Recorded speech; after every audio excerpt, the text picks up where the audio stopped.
What if the silence you've been drowning in is exactly where God has been whispering your name? You've prayed, but nothing changed. You've waited, but no sign came. And now your heart is tired of hoping. But tonight, what if this is the moment heaven answers? If today you feel like disappearing from the world, if you're tired of pretending to be okay while your heart quietly crumbles, then maybe, just maybe, this is the moment heaven whispers your name. You didn't come here by accident. No soul wanders into sacred space by chance. There's a voice calling you, not with thunder, not with commands, but with stillness. A gentle breath between the noise, inviting you to come and rest, not just your body, but your soul. You've been carrying more than you should. Smiling through pain, nodding when all you wanted was to scream, telling yourself to hold on, though no one noticed how tired you've become. And yet, something inside you is still listening, still searching, still hoping that someone, somewhere, sees what no one else sees. The Lord does. Not only does He see your pain, He records it. Psalm 56:8 says, "You have kept count of my tossings. Put my tears in your bottle. Are they not in your book? Even the tears you cried in silence, He gathered them. Not a drop is forgotten." There was once a woman in Krakow who sat alone every morning in the same pew of a church no one really visited. For over 30 years, she lit a single candle and never said a word. People thought she was eccentric, quiet, maybe lonely. What they didn't know was that she had lost everything. Her husband, her son, her health. And still, every morning, she came. Until one day, a boy she'd never seen before walked up to her with a white rose and said, "Jesus told me you're not forgotten." Then he vanished into the street. That day, she smiled. Not because her pain disappeared, but because she finally realized He had been listening the whole time. God does not force His way into our hearts. He waits patiently. He doesn't shout. He whispers. He doesn't demand strength. He honors weakness. Isaiah 30:15 says, "In returning and rest you shall be saved. In quietness and in trust shall be your strength." This is not a command to be silent. It's a gentle invitation to stop running, to stop hiding, to stop proving, and to start trusting. So if your heart is trembling, if your faith is barely a flicker, let it be enough. You don't need to fix yourself first. You don't need to find the right words. You are seen. You are known. You are already held. All you need to do is sit, just for a moment, and let Him be God. Before we continue, make sure to like and subscribe. It really helps us a lot. Thank you. There are wounds we learn to hide so well, even we forget they're still bleeding. Some of them come from the silence of others. Some from the promises that were never kept. Some from the things we tell ourselves at night when no one is listening. That we're not enough. That no one truly cares. That maybe even God has stopped paying attention. But the truth is, you were never meant to carry this alone. You may have learned to function with pain, getting up, smiling, going through the motions. You might even be the one others come to for help, for comfort, for prayer. But when your door closes and the lights go out, something inside of you whispers the question you've tried to silence for years. Why does it still hurt so much? And you know what? That question doesn't make you weak. It makes you human. And even more than that, it makes you beloved. God does not flinch when you cry. He doesn't turn away when your faith feels worn thin. He stays. He listens. And even when the world grows loud and your prayers fall into silence, He leans in closer, not further away.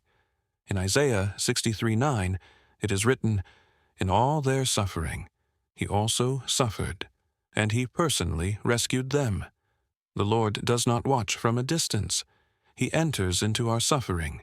He walks through the fire with us, not above it. He weeps when you weep. He bends low when you fall. And he never says, "Get up and try harder." He says, "Come to me, all who are weary and burdened, and I will give you rest." There was a man once who lost everything he'd ever built: his family, his business, even his health. For months he didn't speak to anyone. He barely spoke to God. Then, one night, unable to sleep, he opened his grandmother's Bible for the first time in years. It fell open to Psalm 34:18.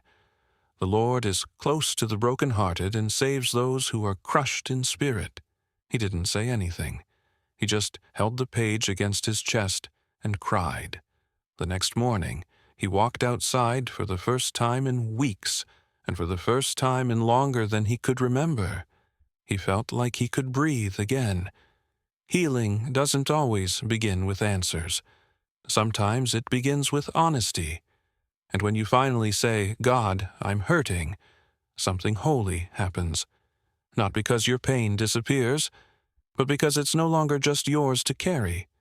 God doesn't need you to be strong. He doesn't love you more when you're brave. He just wants to be with you, in the middle of the mess, the fear, the shame, the doubt. He's not waiting for you on the other side of your healing. He's sitting beside you now, even while the wound is still open. So let yourself be seen. Let yourself be held. And know, deep within the place that words cannot reach, that you have never suffered unnoticed. Sometimes the silence feels heavier than the pain itself. You pray, and all you hear is your own breath. You wait, and the waiting becomes its own kind of suffering. You begin to wonder, has God forgotten me? Did my prayer get lost somewhere between earth and heaven? But what if the silence isn't absence? What if it's preparation?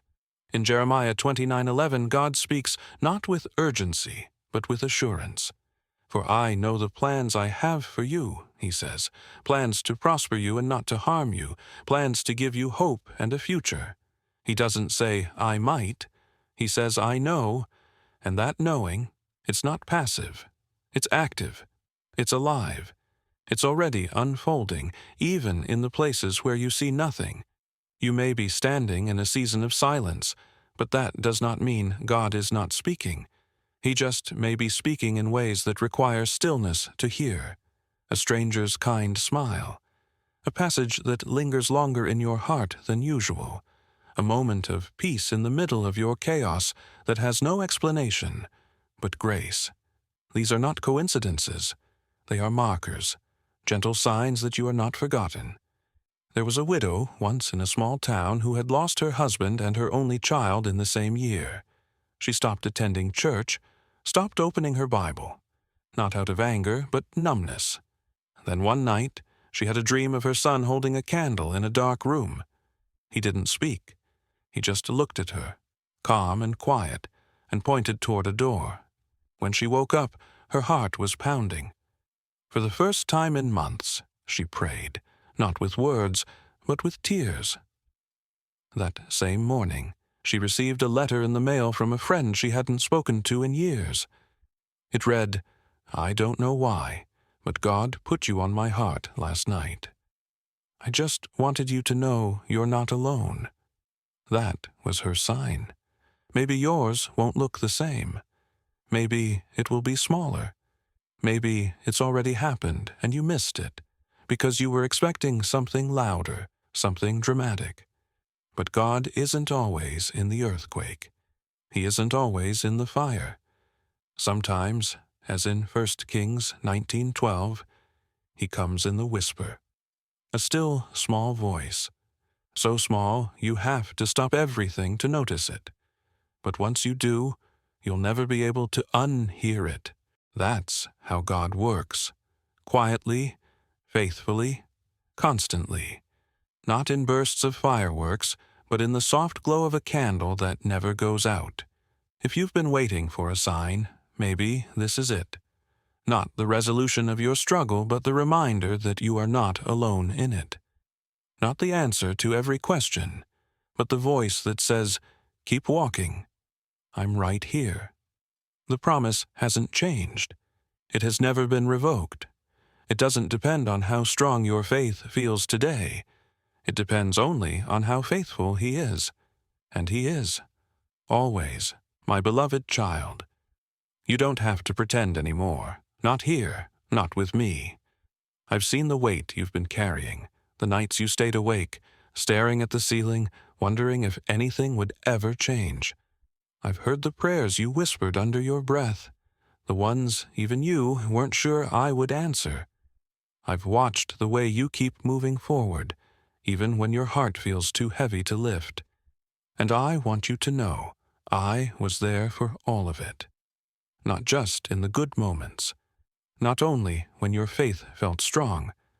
I was there when your voice trembled with doubt. I was there when you didn't have the strength to pray at all. I never turned away, not once. You may think you're too far gone, too tired, too broken. But none of those things disqualify you from my love. They're the very reasons I'm drawing closer now. I didn't choose you because you were perfect. I chose you because you're mine.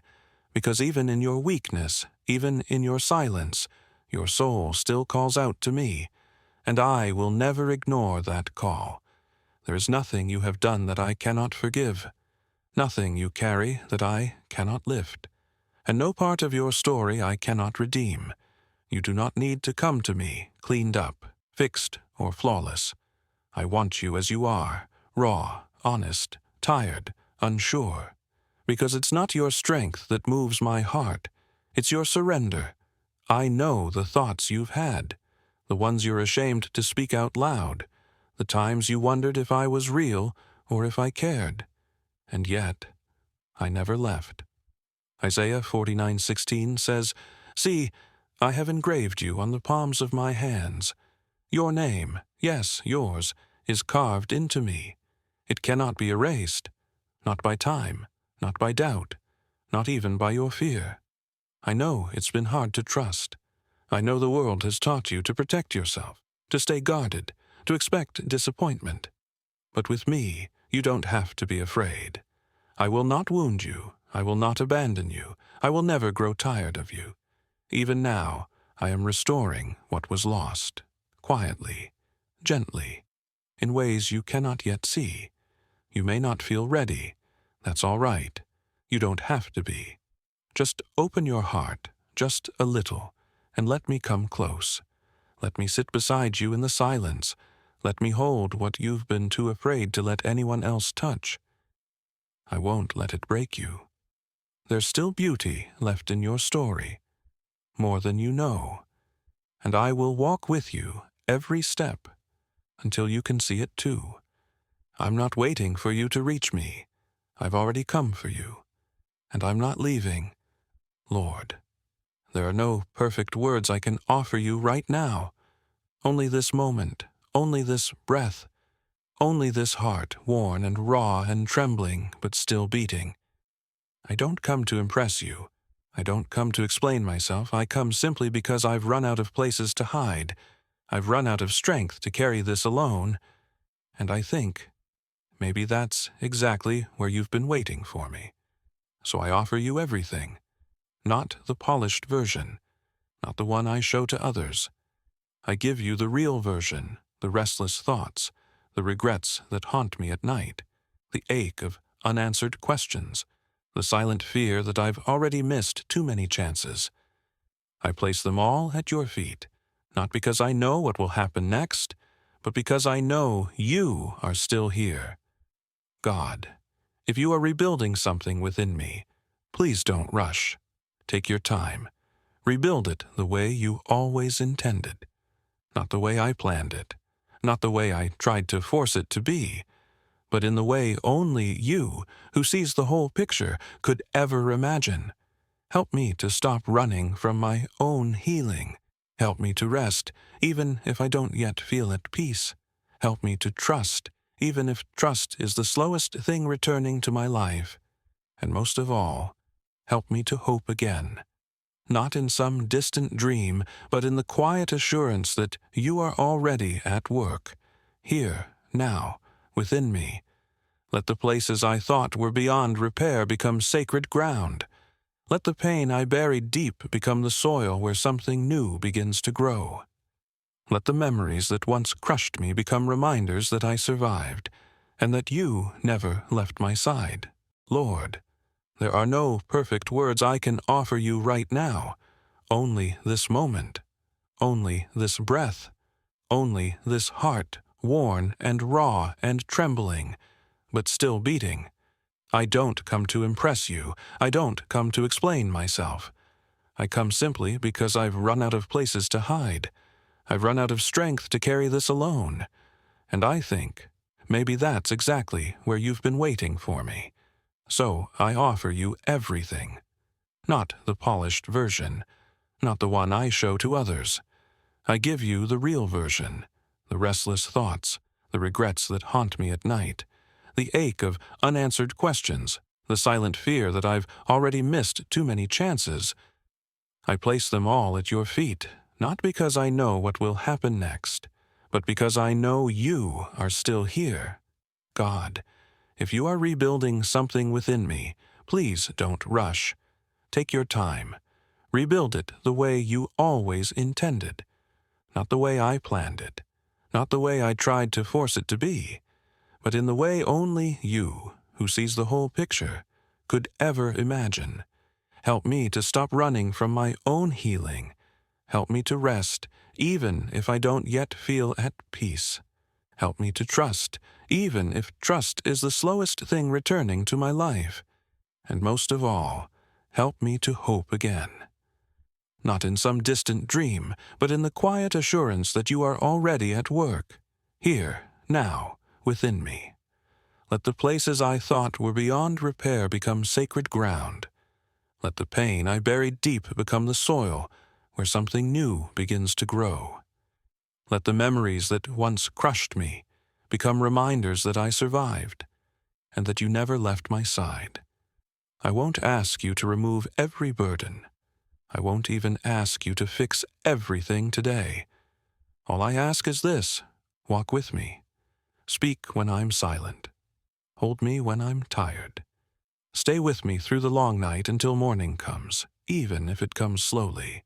And when it does, when light breaks through again, and I take my first full breath without sorrow pressing on my chest, let that breath be worship. Let that breath be testimony.